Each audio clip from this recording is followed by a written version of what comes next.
Assalamualaikum warahmatullahi wabarakatuh.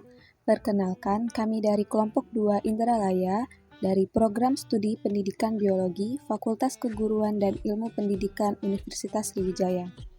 Izinkan saya memperkenalkan anggota dari kelompok 2. Saya sendiri Fitri Wahyuni Salsabila dan juga rekan-rekan saya yaitu Depi Pratiwi, Tri Agustini, dan Muhammad Antariksawan. Video ini merupakan hasil dari praktikum ekologi hewan mengenai pengaruh suhu terhadap hewan. Adapun tujuan dari praktikum ini yang pertama yaitu menentukan pengaruh suhu terhadap respon hewan perairan. Yang kedua, menentukan pengaruh suhu terhadap frekuensi bukaan operkulum. Adapun alat dan bahan yang digunakan dalam praktikum ini yaitu pertama, Erlenmeyer, kedua, pipet tetes, ketiga, tabung reaksi berukuran 500 ml, yang keempat, statif, yang kelima, termometer, dan yang keenam, ikan. Selanjutnya yaitu cara kerja praktikum. Pertama-tama, isi tabung reaksi menggunakan air sebanyak 200-300 ml. Kedua, masukkan ikan ke dalam tabung A dan tabung B. Ketiga, teteskan air panas ke dalam tabung A dan air dingin ke tabung B menggunakan pipet tetes secara perlahan-lahan di bagian dinding tabung. Yang keempat, catat perubahan suhu yang terjadi pada tabung A dan tabung B. Yang terakhir, catat frekuensi ikan tersebut saat membuka operkulum.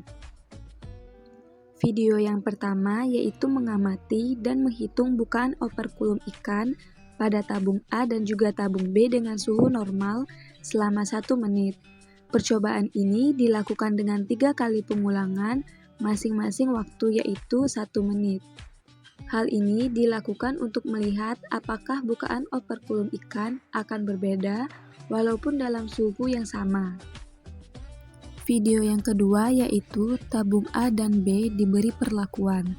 Pada tabung A, ditetesi air panas menggunakan pipet tetes secara perlahan-lahan di bagian dinding tabung agar ikan tidak terganggu. Air panas diberikan sampai tabung A berubah menjadi hangat dan suhu meningkat. Kemudian, untuk tabung B, ditetesi air dingin menggunakan pipet tetes. Caranya sama dengan tabung A, yaitu ditetesi secara perlahan-lahan di bagian dinding tabung. Air dingin terus ditetesi ke tabung B sampai tabung B berubah menjadi dingin dan suhu menurun. Lalu setelah diberikan air panas dan air dingin, kami menghitung suhu dan juga bukaan operkulum ikan selama 1 menit dengan 3 kali pengulangan untuk melihat perbedaan pada pembukaan operkulum ikan. Adapun kesimpulan yang kami peroleh setelah melakukan praktikum yaitu pembukaan operkulum ikan dapat dipengaruhi oleh suhu. Saat suhu rendah, operkulum akan membuka secara lambat. Sedangkan saat suhu naik, pembukaan operkulum akan lebih cepat dibandingkan dengan suhu normal.